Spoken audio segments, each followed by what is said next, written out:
Quando a gente pensa em vacina, a primeira coisa que vem à mente é prevenção, certo? Mas hoje vamos dar uma olhada numa nova fronteira no tratamento do câncer que tem um objetivo bem diferente.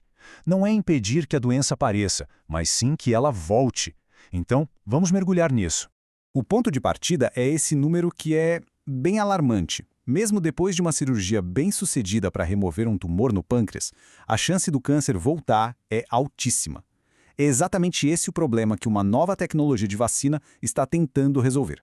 Para a gente entender bem essa inovação, nosso roteiro vai passar por 5 pontos. Primeiro, o desafio específico do câncer de pâncreas. Depois, o que torna essa vacina tão única. Aí, a gente vê como ela funciona, os resultados que saíram recentemente e, por fim, os próximos passos para que isso se torne uma realidade. Vamos começar então pelo tamanho do desafio. O câncer de pâncreas é um dos diagnósticos mais complicados da oncologia moderna. E não é só por ser agressivo, mas pela sua incrível e teimosa capacidade de retornar.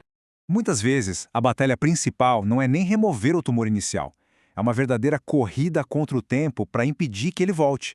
Porque, quando a doença retorna, as ferramentas para combatê-la são muito mais escassas. Isso torna a prevenção dessa volta, a tal da recorrência, uma prioridade absoluta. E é aqui que entra um conceito totalmente novo, a vacina terapêutica contra o câncer. Isso representa uma mudança fundamental na forma como a medicina encara o tratamento depois de uma cirurgia. Agora, essa distinção aqui é a chave de tudo. Uma vacina comum, tipo a da gripe, prepara o corpo para um invasor que ele nunca viu antes. Já essa vacina terapêutica age depois que o inimigo já atacou. A função dela é treinar o corpo para caçar e destruir qualquer célula do mal que tenha sobrevivido ao tratamento inicial. E quem é esse inimigo oculto? É a chamada doença micrometastática. Imagina células do tumor tão pequenas e em tão pouca quantidade que nenhum exame de imagem consegue pegar. Elas ficam ali, quietinhas, adormecidas, só esperando a chance de se multiplicar e causar a volta do câncer. A vacina foi projetada para encontrar exatamente essas células. Bom, então vamos ver como essa história se desenrola. Como exatamente essa vacina ensina o corpo a lutar? A estratégia é brilhante. Ela treina o nosso próprio sistema imunológico para se tornar um soldado de elite contra o câncer. O pulo do gato é este aqui. A vacina tem um alvo muito específico. A mutação genética CRAS é como se fosse um uniforme, sabe? Usado por quase todas as células do câncer de pâncreas. Isso a torna o alvo perfeito para treinar o sistema imune a reconhecer e atacar.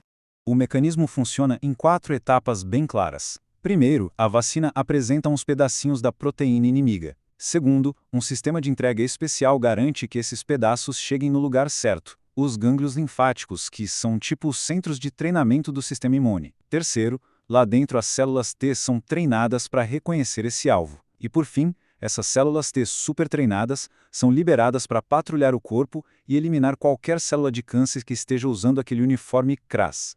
Agora, um esclarecimento fundamental. Essa vacina não é uma cura milagrosa que substitui todo o resto. Ela funciona junto com os tratamentos padrão. Pense nela como um reforço, uma camada extra de segurança que é adicionada depois da cirurgia e da químio para garantir que o inimigo não volte. Ok, tudo isso soa muito promissor na teoria, mas funcionou na prática? Agora a gente vai analisar os dados do primeiro teste em humanos, que geraram um otimismo gigantesco na comunidade científica. O primeiro resultado-chave. A vacina fez o que prometia.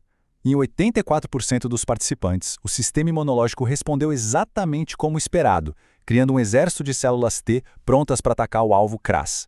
E olha que interessante, nos pacientes que receberam as doses mais altas, essa taxa chegou a 100%.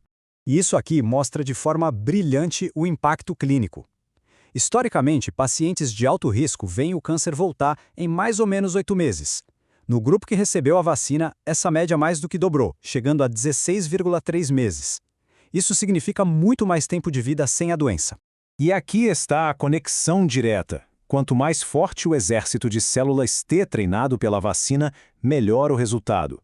Os pacientes que tiveram a melhor resposta imune apresentaram uma redução impressionante de 88% no risco de o câncer voltar ou de morte. Isso é uma evidência muito forte de que a vacina está sim fazendo a diferença. E tem outro dado notável que veio das análises de sangue. Em quase 1/4 dos pacientes, os marcadores que indicam a presença de células de câncer simplesmente desapareceram, sumiram, foram completamente eliminados, o que indica uma resposta muito, muito profunda ao tratamento.